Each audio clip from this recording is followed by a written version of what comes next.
The idea that hard power is something you impose, soft power is you attract. So hard power is when the Americans invade Iraq.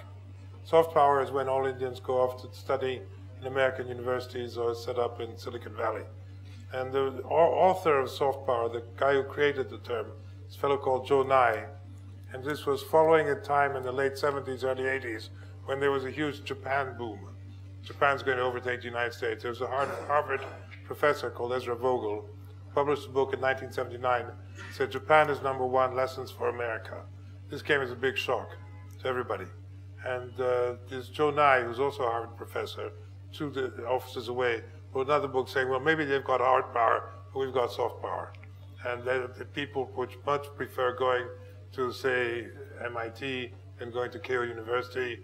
They'll read American novels, go to American films, etc. So that is meant to be part of the attraction. And I think that's something the United States, by the way, still has. As a friend of mine who's my generation told me many decades ago, or a couple of decades ago, when we were young, we used to go out and demonstrate and say, Yankee, go home. And now the young go out and they say, Yankee, go home and take me with you. So there is that element of power.